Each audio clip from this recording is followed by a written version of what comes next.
Good morning बच्चों। सबसे पहले मैं आपको प्रोजेक्ट वर्क के बारे में बता रही हूँ कि आपने कैसे लिखना है। आप 6 से लेके 9 तक आपने प्रोजेक्ट वर्क की बुक कैसे तैयार की थी, आपकी हिंदी टीचर ने कैसे लिखाया था, आप वैसे ही करोगे। जैसे पुस्तक का नाम, कहानी का नाम, या अगर कविता है तो कविता का नाम, साहित्य विधा, पात्रों के नाम और आपका मनपसंद परिचय, जो ये तो कविता का है जो आपका प्रोजेक्ट वर्क में दिया है। फिर नीति संदेश, हाँ, इस तरह करते हुए क्या अच्छा लगा, क्या उपसंहार, प्रतिवेदना, मतलब ऐसे चित्र बना करके, पिक्चर लगा करके आपने अपना प्रोजेक्ट वर्क तैयार करना है। हाँ, इससे भी दिया हुआ है। तो इस तरह जितना, जैसे आपने 9th क्लास तक, 6 to 9 तक जैसे आपने प्रोजेक्ट वर्क किया था वैसे ही आप करोगे। अब ये गद्य का है, कविता का अलग होता है, गद्य का अलग होता है। गद्य में ये कहानी का, उसमें जो है पद्य का, कहानी का नाम, इससे भी कहानी का नाम है। साहित्यिक विधा, साहित्यिक होता है, साहित्य नहीं होता। आप लोग इस चीज का ध्यान रखिए कि साहित्यिक होता है। ये साप्यात्मक सा, ही, अदत्ता, य और यहाँ पे छोटी मात्रा और का, साहित्यिक। मैं जो 10th क्लास की बुक है उसमें मोस्टली देख रही हूँ कि साहित्य लिखा हुआ है, ऐसा नहीं होता, साहित्यिक विधा होता है। इस चीज को आप लोग ध्यान रखिएगा। हाँ, तो इस तरह जितना मैंने आपको बताया है, सबसे पहले आप ऐसे ही करिएगा, पिक्चर लगा करके, जैसे जैसे इसमें आपने किया है या जैसे इसमें दिखाया जा रहा है, ऐसी पिक्चर लगा करके आपने प्रोजेक्ट वर्क करना है। परियोजना कार्य इंग्लिश में बोलते हैं प्रोजेक्ट वर्क और हिंदी में बोलते हैं परियोजना कार्य। तो इस तरह आप लोग करिएगा। अब मैं आप लेसन 5 हिंदी में गोभी का फूल, गोभी का फूल फिर से मैं समझा रही हूँ आपको, आप लोग समझ लीजिए। ये पाठ 5 है, गोभी का फूल। लेखक केशव चंद्र वर्मा। कवि परिचय, केशव चंद्र वर्मा हिंदी के सुप्रसिद्ध व्यंग्य साहित्यकार हैं। इनका जन्म 23 दिसंबर 1925 को हुआ था। इनकी रचनाओं में हास्य रस के मिश्रण के साथ व्यंग्य देखने को मिलता है। इनकी प्रमुख रचनाएं लोमड़ी का मांस, प्यासा और बेपानी के लोग आदि हैं। और भी इसमें नाम आपकी बुक में दिए हुए हैं, आप लोग पूरा लिखिएगा। गंभीर विषयों को सहज ढंग से प्रस्तुत कर देना इनकी विशेषताएं नहीं है। इनकी किसकी? लेखक की। कितना भी टॉपिक गंभीर करना हो, उनको आसानी से व्यक्त करते हुए लेख को लिखना, ये केशव चंद्र वर्मा की विशेषता है। तो केशव, इसमें सबसे पहले आप ये समझ लीजिए कि गोभी का फूल है क्या। गोभी का फूल, आप सब्जी मंडी चाहिए, वेजिटेबल्स मार्केट चाहिए, सब्जी मंडी चाहिए। ये एक गोभी का फूल, कॉलीफ्लावर जिसको इंग्लिश में बोलते हैं। एक होता है कैबेज, पत्ता गोभी, और एक होता है गोभी का फूल जो खिला हुआ होता है, जिसको कॉलीफ्लावर बोलते हैं। तो ये पाठ का नाम क्या है? गोभी का फूल। केशव चंद्र लेखक हैं और उनके मित्र हनुमान प्रसाद हैं। तो इसमें ये दिया हुआ है कि गोभी का फूल एक व्यंग रचना है। इसके व्यंग्यकार श्री केशव चंद्र वर्मा प्रस्तुत व्यंग में दर्शाया गया कि हद से अधिक व्यावहारिकता निभाने वाले लोगों को किस प्रकार मुसीबतों का सामना करना पड़ता है। इस रचना में वर्तमान साहित्य राजनीतिक परिस्थितियों पर भी अप्रत्यक्ष रूप से व्यंग किया गया है।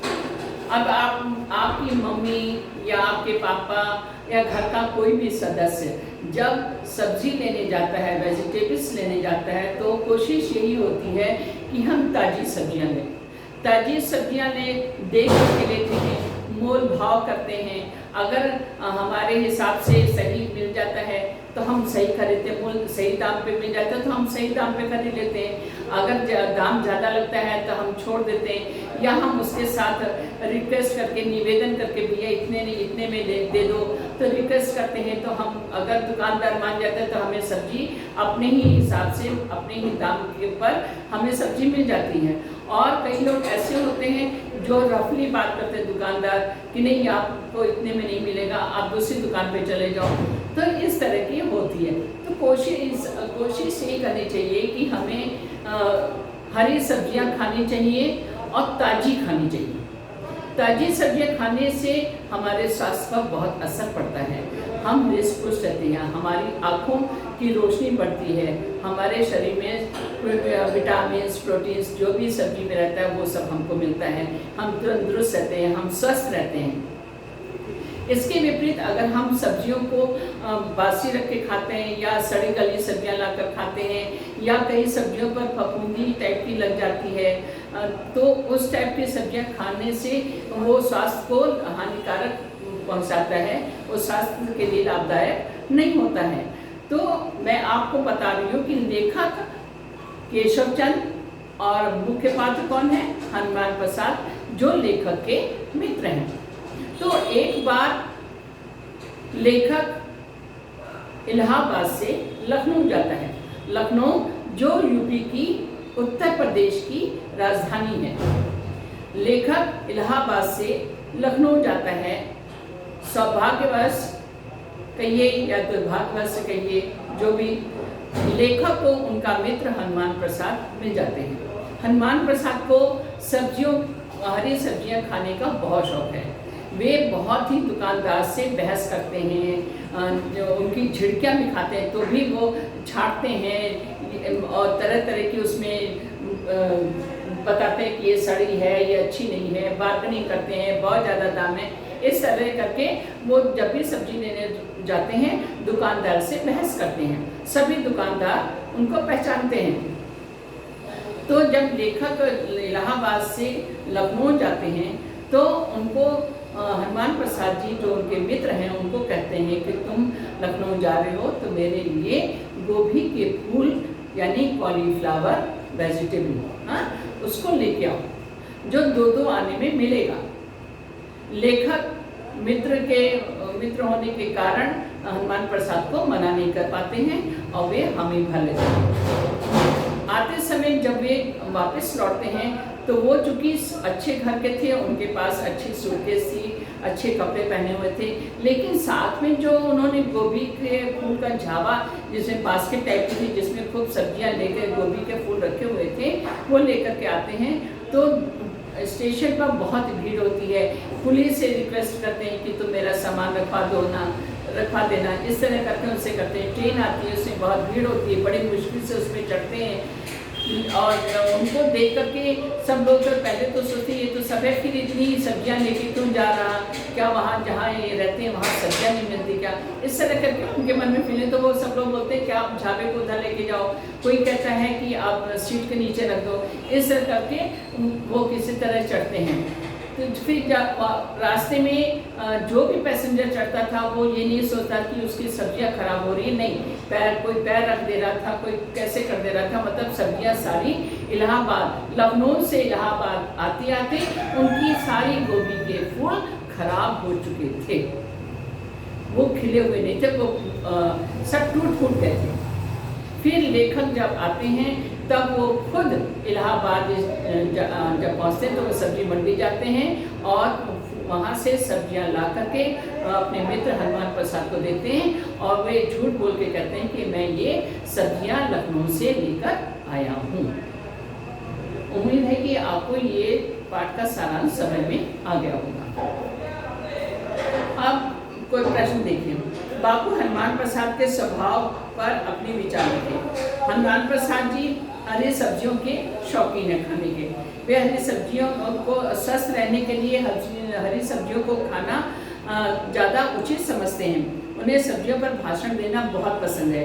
उनके अनुसार हर समस्या का समाधान हरी सब्जियां हैं। यदि हम हरी सब्जियां खाएंगे तो हम स्वस्थ रहेंगे, हमें किसी भी प्रकार की बीमारी नहीं होगी, उनका मानना है। किसका? लेखक के मित्र हनुमान प्रसाद जी का मानना है। जब भी उनका कोई पहचान वाला कहीं जाता, वे उससे वहाँ की सब्जी मंगाना नहीं भूलते थे। अगर हनुमान प्रसाद जी को मालूम हो जाता कि मेरा फला मित्र बाहर जा रहा है तो उनसे हरी सब्जियां लाने के लिए कहते।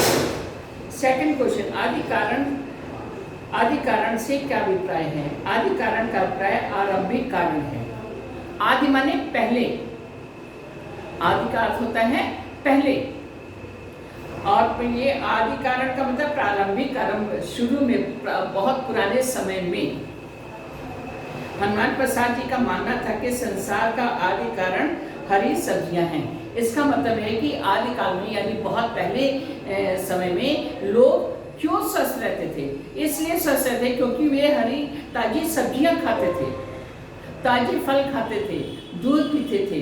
मेन उन्होंने सब्जियों को ही महत्व दिया है कि पुराने समय में लोग इसलिए स्वस्थ रहते थे क्योंकि वे हरी सब्जियां, ताजी और हरी सब्जियां खाते थे।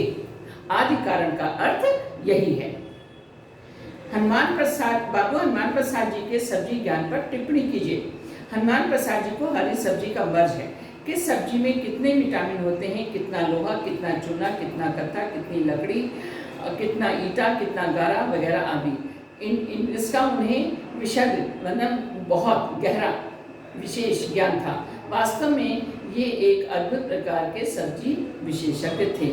विशेषज्ञ माने जानकार, खोज, विशेषज्ञ होता है खोज, मतलब उनको सब सब्जियों के बारे में मालूम था कि किसमें कितना विटामिन होता है, किसमें प्रोटीन होता है, किसमें आयरन होता है, किसमें कैल्शियम होता है। उनको हरी सब्जियों का मालूम था कि किस सब्जी में कितना विटामिन है। फोर्थ क्वेश्चन, अब ना चूक चौहान वाले प्रसंग के बारे में बताइए। लेखक लखनऊ से वापस इलाहाबाद आने के लिए रेलवे स्टेशन जाता है। वहाँ बहुत भीड़ होती है। वह ट्रेन से चढ़ने की कोशिश कर रहा होता है। ठसाठस भरी हुई रेल, महामारी का दृश्य, गाड़ी वालों और बेगाड़ी वालों का वर्ग संघर्ष। जो ही भीड़ थोड़ी शांत होती है, कुली लेखक को रेल में चढ़ने के लिए प्रेरित करता है। लेखक को लगता है कि कुली उसे अब न चूक चौहान कह रहा है। इसका मतलब है कि मौका ना जाने पाए, हथौड़ा गर्म है लोहा मार दो। कहने का मतलब ये है लोहा गर्म है, हथौड़ा गर्म है, लोहा मार दो का मतलब भीड़ कम है, शीघ्र आप चढ़ जाओ। जब ट्रेन स्टेशन पर रुकती है तो कुछ लोग चढ़ने वाले होते हैं और कुछ लोग उतरने वाले होते हैं। जो उतरते हैं, चढ़ने वाले जल्दी में अपनी सीट पाने के लिए, बैठने के लिए, जगह पाने के लिए जल्दी जल्दी चढ़ जाते हैं, और जो उतरने वाले हैं वो भी उतर जाते हैं। स्टेशन पर गाड़ी थोड़ी देर के लिए खड़ी होती है, तब कुली उनसे कहता है कि भीड़ कम है, जल्दी से तो डिब्बे में बैठ जाओ, ट्रेन पर चढ़ जाओ। गोभी का झावा कैसे बिखर गया था? ट्रेन में बहुत भीड़ थी, इस कारण इलाहाबाद पहुंचते पहुंचते गोभी के कटे हुए पत्तेदार फूल जनता की इतनी लातें खा चुके थे कि हारे हुए उम्मीद की तरह उन्हें पहचानना कठिन हो रहा था। वे बिल्कुल बिखर चुके थे, यानी टूट गए थे। एक कटा हुआ फूल, उसको अगर किसी पैर से या हाथ से या धक्के से उसको लगेगा तो फूल जो है, या गिरने से भी फूल, गोभी का फूल गिरेगा तो भी वो टूट जाएगा। तो इस तरह गोभी के फूल सारे खराब हो चुके थे। इलाहाबाद स्टेशन जाने के बाद लेखक ने क्या किया? इलाहाबाद स्टेशन जाने के बाद लेखक ने वहाँ के बाजार से 5 उन्होंने 2 आने दिए थे।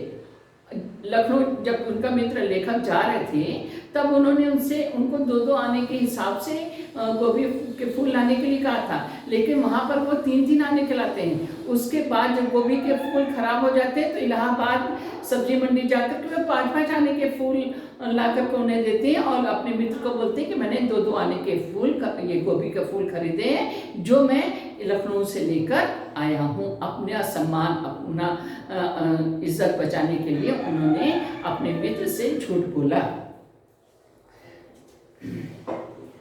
इलाहाबाद स्टेशन जाने के बाद लेखक ने वहाँ के बाजार से 5 आने के नए और ताजे गोभी के फूल खरीदे। उसे ले जाकर उन्होंने बाबू हनुमान प्रसाद को दिए, क्योंकि बिखरे गोभी के फूल देने की लेखक की हिम्मत नहीं हुई थी। अब ऐसे प्रश्नों के उत्तर दीजिए। मैंने वैसे आपको सारांश समझा दिया है, आपको परेशानी तो नहीं होगी। हद से ज्यादा सावधानी बरतना कहाँ तक उचित है, अपने विचार व्यक्त कीजिए। सावधानी बरतने की भी एक सीमा होती है। अधिक सावधानी बरतने वाला इंसान शक्की कहा जाता है। लोग उसका मजाक उड़ाते हैं। वास्तव में किसी भी चीज की अति ठीक नहीं होती है। जैसे मित्र, उनके लेखक के मित्र जाते हैं सब्जी मंडी सब्जी लाने के लिए, वो सोचते हैं कि मैं ताजी हरी सब्जी ले लूँ। ये सावधानी को बरतते हुए वो दुकानदारों से बहस करते हैं, उनसे झिझक करते हैं, तो ये ज़्यादा उचित नहीं होती, क्योंकि इससे अपने सम्मान को भी ठेस पहुँचती है। लोग ऐसे लोगों का दूसरे लोग निरादर करते हैं, अपमान करते हैं, इसलिए अपने सम्मान को हमेशा बनाए रखना चाहिए। बाबू हनुमान प्रसाद जैसे किसी व्यक्ति का सामना हुआ तो आप क्या करेंगे, ये आप स्वयं करिए। थर्ड पार्ट पढ़कर नीचे दिए गए प्रश्नों के उत्तर दीजिए। ये मैंने आपको बताया हुआ है, फिर भी आप मैं पढ़ के बता दे रही हूँ। एक फर्स्ट पढ़ के दे रही, बाकी आप लोग अपने आप कर लीजिएगा। बाबू हनुमान प्रसाद को बाजार में सभी कुंजड़े पहचानते थे। कुंजड़े किसको कहते हैं? जो सब्जी बेचते हैं, उनको कुंजड़े कहा जाता है। बाबू हनुमान प्रसाद को बाजार में सभी कुंजड़े पहचानते थे। वे ही घर की साग सब्जी इस बाजार से रोज खरीद कर ले जाते हैं। हरे धनिये की गड्डी पैसे पैसे या 2 पैसे की 3 लेना। शलजम के पत्ते तुड़वाने का आग्रह करना। मतलब जो सब्जियां जैसे कॉलीफ्लावर है, गोभी का फूल है, गोभी का फूल देखे तो साथ किनारे किनारे डंठल लगे रहते हैं, उसको तोड़ करके उसको हटा करके वो सब्जी को तुड़वाना चाहते हैं, जो कि दुकानदार ऐसा नहीं करता है। शलजम के पत्ते तुड़वाने का आग्रह करना। आलू छाट छाट कर चढ़वाना।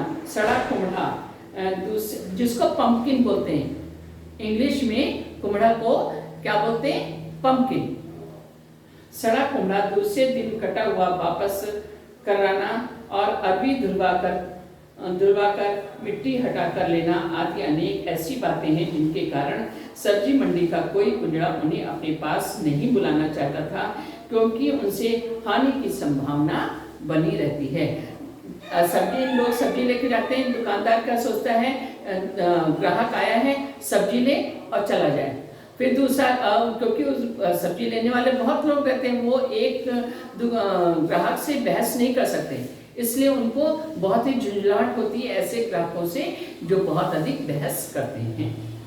पाठ के आधार पर, अब सेकंड वाला भी आप लोग कर लीजिएगा। पाठ के आधार पर निम्नलिखित पंक्तियों की व्याख्या कीजिए। पर आदमी जब जनता हो जाता है से क्या तात्पर्य है? पर आदमी जब जनता हो जाता है मतलब आम आदमी।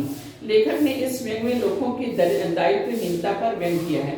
उन्होंने बताया कि इंसानों की भीड़ किस प्रकार स्वयं पर अनुशासन नहीं रखती। जब ट्रेन आती है तब चढ़ने वाले ये बोल जाते हैं कि हम किस वर्ग में आते हैं, किस कैटेगरी में आते हैं। वे धक्का धुक्की देते हुए, एक दूसरे को गिराते हुए, एक दूसरे को धक्का देते हुए ट्रेन में चढ़ने की कोशिश करते हैं। उन्होंने आजकल की राजनीतिक रैलियों में जुटने वाली भीड़ पर भी व्यंग किया है, क्योंकि यह भीड़ भी अनुशासित नहीं होती। यही कारण है कि रेल में चढ़ते समय लोग अनुशासित नहीं रहे, तो लेखक ने उन पर आदमी नहीं जनता कहकर व्यंग किया है। कोई नहीं चाहता कि वे उसकी दुकान पर ही उस दिन के बाजार का व्रत तोड़े। ये आप लोग कर लीजिएगा, गद्यांश दिया हुआ है, उसको भी आंसर दिया हुआ है, देख करके लिख लीजिएगा। अब मैं आप लोगों को प्रश्नों के उत्तर सारांश मैंने आपको पूरा समझा दिया है। ये संवाद है, संवाद भी आप लोग लिख लीजिएगा, ताकि साग सब्जियों से होने वाले लाभ क्या हैं वो आपको मैंने बता दिया है। और नीचे दिए प्रश्नों के उत्तर 10-12 पंक्तियों में लिखे। लेखक परिचय और उनके मित्र का परिचय देते हुए उनके बारे में लिखिए। अब मैं आप भाषा की बात, कोष्ठक में दी गई सूचना पढ़िए और उसके अनुसार लिखें। उम्मीदवार, मुसाफिर, पर्यायवाची शब्द। उम्मीदवार को क्या बोलते हैं? मुसाफिर, नहीं सॉरी, उम्मीदवार प्रत्याशी या प्रत्यार्थी, मुसाफिर यात्री या राही। जो मुसाफिर किसको बोलते हैं? जो यात्रा करता है, जो जाता है। मुसाफिर एक जगह से दूसरी जगह, अपने रिश्तेदार के घर, अपने मित्र के घर जो जाते हैं वो मुसाफिर ही कहलाते हैं। जो बसों में, ट्रेन में, प्लेन में और भी किसी तरीके से जो एक जगह से दूसरी जगह जाते हैं वे मुसाफिर कहलाते हैं। तो मुसाफिर का पर्यायवाची हुआ यात्री राही। 5 लाल लाल धीरे धीरे पुनरुक्ति शब्दों से वाक्य बनाइए। 5 मेरे पास 5 आदमी काम कर रहे हैं। लाल लाल, मुझे लाल लाल टमाटर खाना पसंद है। एक चीज़ आप ध्यान रखिए कि अगर आप अपने स्वयं वाक्य बनाने की कोशिश करेंगे तो बेहतर होगा। आप पुस्तक से कोशिश मत करिए कॉपी करने की। धीरे धीरे, मैं धीरे धीरे चलता हूँ, या मेरी दादी धीरे धीरे चलती है। तू मैं करना, हामी भरना। मुहावरों का प्रयोग कर अर्थ बताइए। तू मैं करना, बहस करना, झगड़ा करने, आपस में जो झगड़ा था तू मैं करना, ये आपस में झगड़ा करना, बहस करना। तो मोहन के घर सास बहू में तू मैं हो रही थी, या सास बहू दोनों आपस में तू मैं कर रही थी। हामी भरना, मैंने उसको समझाने के बाद काम करने के लिए हामी भरा ली, या मैंने काम करने के लिए हामी भर ली। हामी का मानना मतलब मान लेना। सूचना पढ़िए और उसके अनुसार कीजिए। अब न चूक चौहान, कहावत का वाक्य प्रयोग कर अर्थ बताइए। अब न चूक चौहान, परीक्षा के समय अब मत चूक चौहान की स्थिति रहती है, मौके को हार से न जाने देना।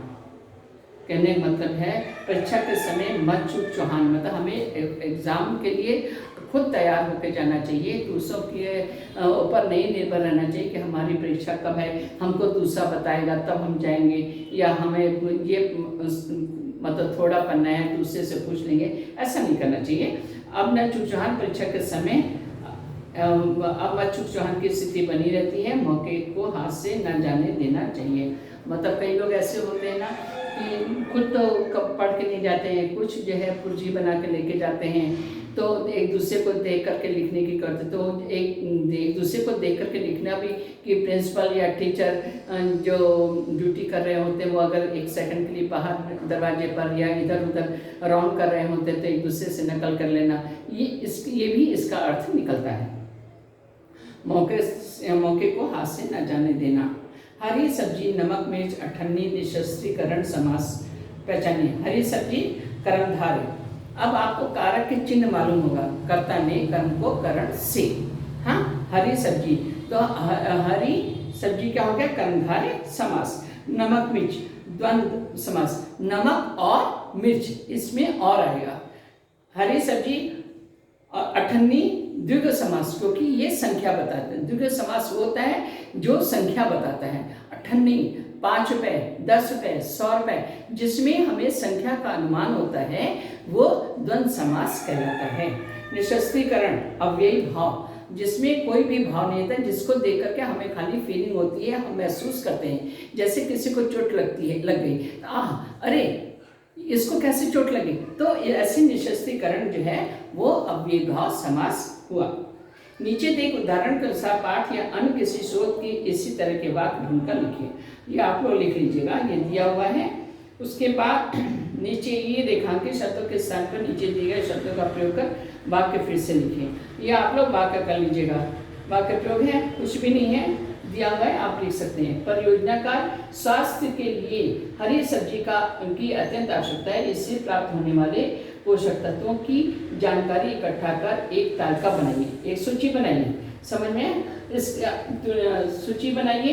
इसके साथ साथ किसी एक सब्जी की खेती करने की पद्धति माने तरीका, कैसे सब्जी उगाई जाती है की जानकारी किसी किसान से भेंट कर या अन्य किसी स्रोत से प्राप्त कीजिए। इसका प्रदर्शन कक्षा ये दिया हुआ है। ये प्रश्नों के उत्तर हैं। प्रश्नों के उत्तर आपको मैंने सारा समझा दिया है, आप उनको देख करके लिख लीजिएगा। अब व्याकरण में देखिए, विलोम शब्द है विश्वास, अविश्वास, मध्यम, तीव्र, खूबसूरत, बदसूरत, परिचित, अपरिचित, शांति, अशांति, आखिरी, पहला। भिन्नार्थक मतलब दूसरे अर्थ।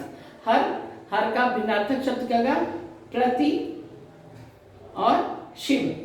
हर हर भोले बोलते हैं ना, तो भोले किसका, इसका क्या हर क्या हुआ, शिव जी।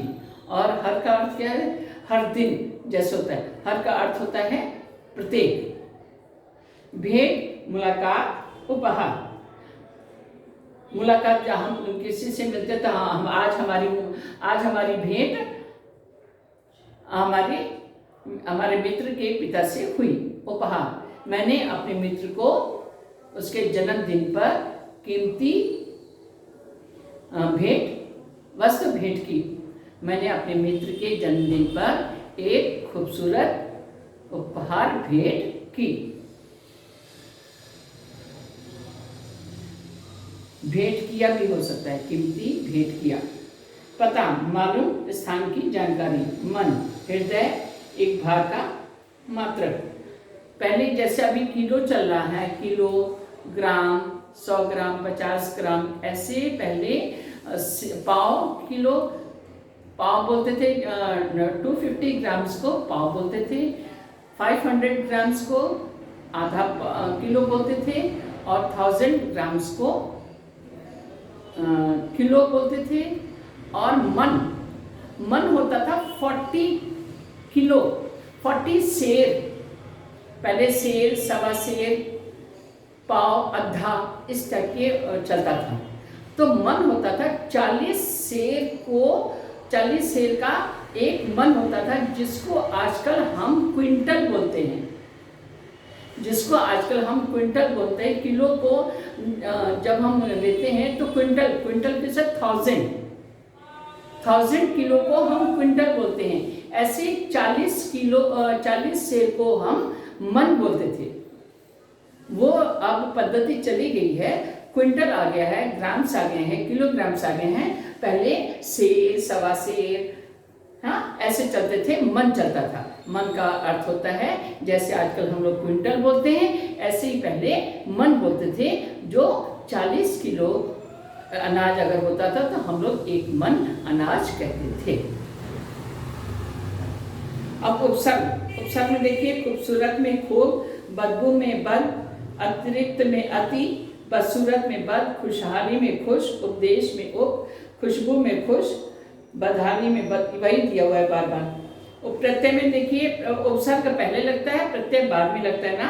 तो मैंने आपको बताया, उम्मीदवार में वार प्रत्यय, शांतिपूर्ण में पूर्ण प्रत्यय, सांस्कृतिक में एक प्रत्यय, लेखकीय में ईय प्रत्यय, पत्तेदार में दार प्रत्यय, आखिरी में ई प्रत्यय, धार्मिक में एक प्रत्यय, दुकानदार में दार, मौसमी में ई, तार्किक में एक।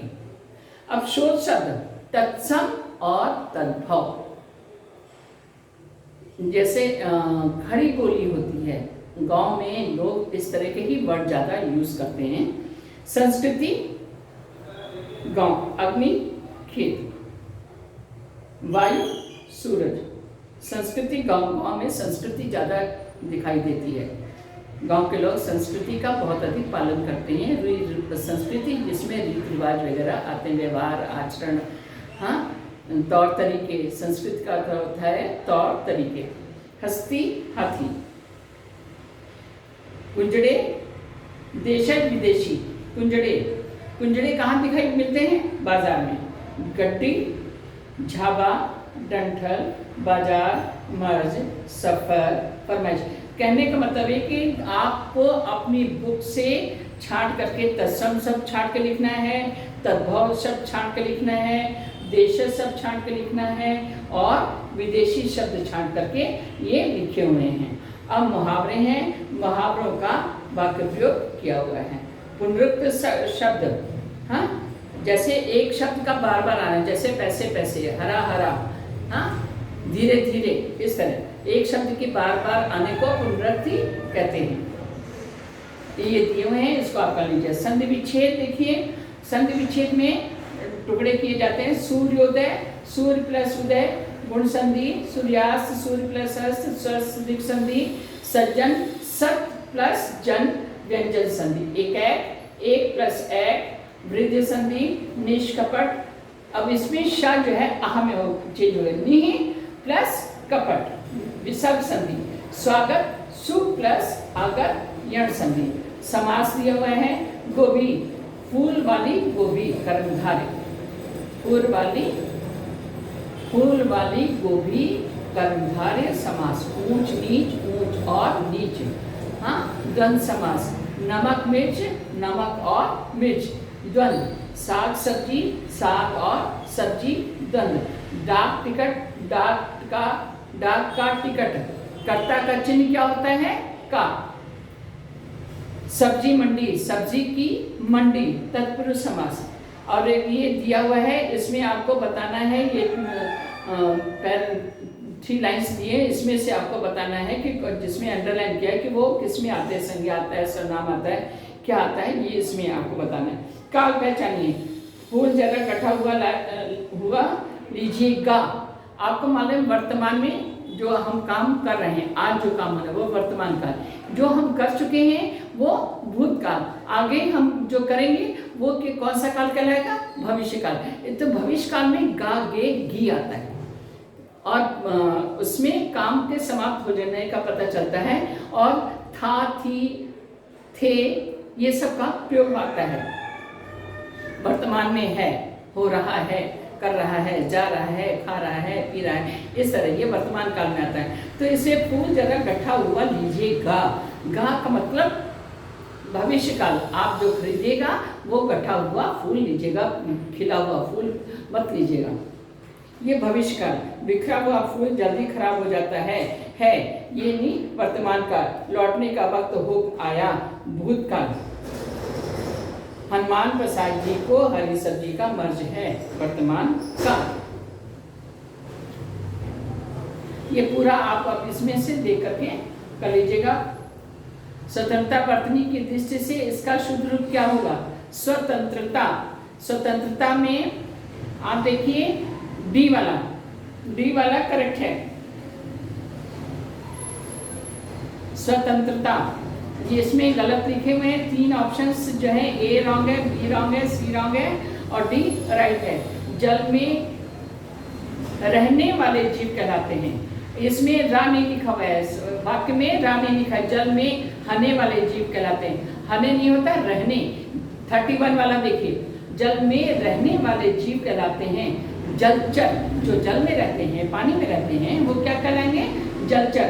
तो जलचर सी ऑप्शन जो है वो सही है। तू मैं मुहावरे का अर्थ है क्या? आपस में लड़ना है ना, तो तू मैं का अर्थ होता है लड़ाई करना। ए वाला ऑप्शन जो है वो सही है, बी सी डी रॉन्ग है।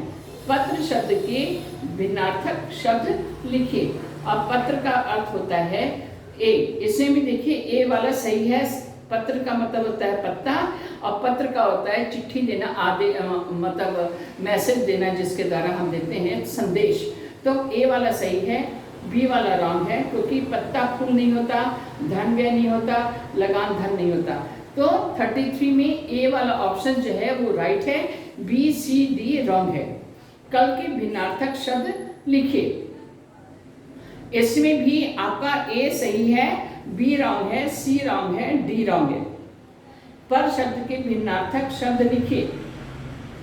पर में सी वाला ऑप्शन जो है वो सही है, लेकिन पंख, पर का अर्थ होता है पंख और पर का अर्थ होता है लेकिन या बाद में।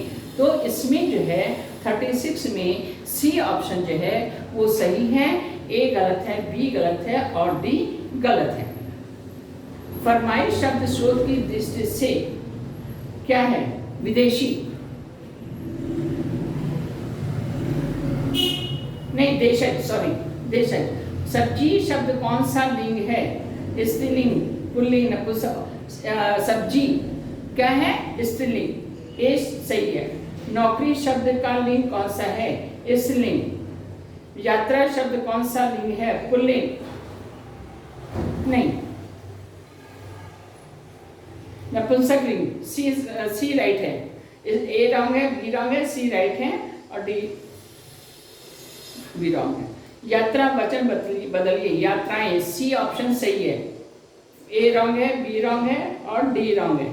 शब्दकोश के अनुसार सही क्रम में लिखिए। अब इसको सही क्रम में आपको लिखना है।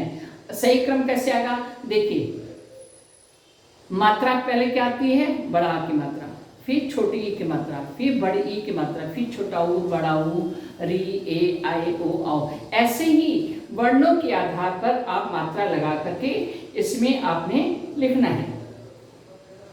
तो अचानक आकाश आरोप, आरोप अचानक आकाश, अचानक आरोप आकाश, आकाश अचानक आरोप। डी वाला सही है, डी वाला सही है।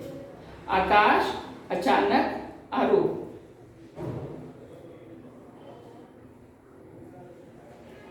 उसके बाद सुगम शब्द में उपसर्ग क्या है? सु। विज्ञान शब्द में उपसर्ग क्या है? वी। यानी इसमें 43 में सु ए सही है और 44 में डी सही है।